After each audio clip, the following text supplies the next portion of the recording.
Army का एक ऐसा जवान जिसने अपनी पूरी जिंदगी देश के नाम लिख दी। देश की सुख शांति के लिए कितनी लड़ाइयां लड़ी, लेकिन बुढ़ापे में उसे अपने ही देश के लोगों ने पराया कर दिया। गुजारे के लिए सरकार ने जमीन दे दी, लेकिन उस पर भूमाफियाओं ने कब्जा कर लिया। नौबत यह है कि आज ये आर्मी का बूढ़ा जवान सड़कों पर भीख मांग रहा है। भीलवाड़ा में उपनगर की सड़कों पर भीख मांगता ये पूर्व सैनिक है, जिसने अपनी जवानी देश के नाम न्यौछावर कर दी। चाहे वो 65 की लड़ाई हो या फिर 71 की जंग, सभी में नारायण बागरी ने अपनी बहादुरी से दुश्मनों के दांत खट्टे कर दिए थे। नारायण बागरी को बहादुरी के लिए कई मेडल भी मिले, लेकिन वो भी आज धूल फांक रहे हैं।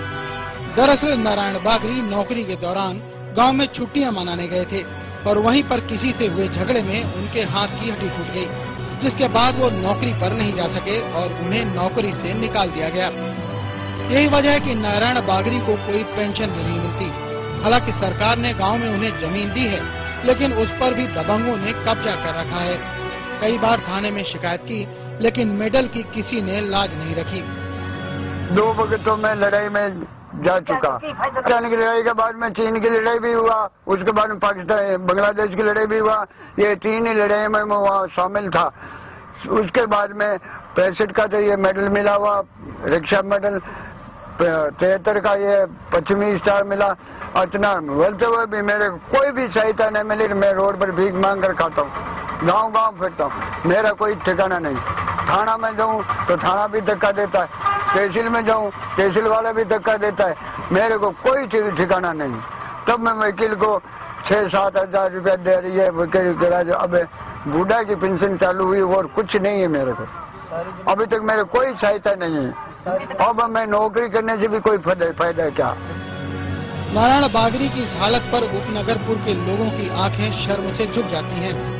लोगों का कहना है कि जिस शख्स ने देश के लिए इतना कुछ किया, आज वो दाने दाने के लिए सड़कों पर खाक छान रहा है। देश की जो रक्षा करने वाले, सीने के ऊपर जो गोली खाने वाले जो व्यक्ति है, उनकी ये हालत है आज साहब देश में। जो इन्होंने बांग्लादेश, चीन, पाकिस्तान की जो लड़ाई लड़ी और फौज में आगे रह के, और जो पहले इनको ये चिंता नहीं थी मेरे घर बार का, मेरे बच्चों का क्या होगा, मगर सारे देश की इन्होंने रक्षा की। वो देश का आज एक फौजी रोड के ऊपर भीख मांगता है। मेरे को तो शर्म आती है कि ऐसे राजनेताओं और सभी अधिकारियों के ऊपर। पूर्व सैनिक की बदहाली से जब जिला प्रशासन को अवगत कराया गया, तो अतिरिक्त कलेक्टर ने ये भरोसा दिलाया कि नारायण बागरी को हर तरह की मदद दी जाएगी। सरकार ने भूमि आवंटित की है और उसके बावजूद वो भीख मांग रहा था। ये वास्तव में बहुत दयनीय स्थिति है। आपने हमें ये जानकारी दी है, इसके लिए हम आपका आभार व्यक्त करते हैं।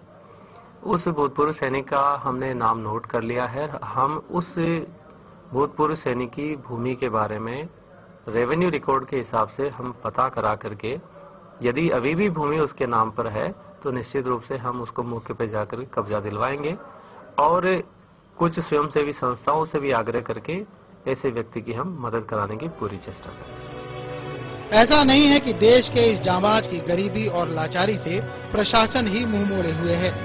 जिले और राज्य के किसी भी स्वयंसेवी संस्थाओं की भी इनकी मुखलसी पर नजर नहीं गई। अब देखना यह है कि मीडिया में खबर आने के बाद नारायण बागरी का दुख कम होता है या नहीं। प्रमोद तिवारी, सहारा न्यूज ब्यूरो, भीलवाड़ा।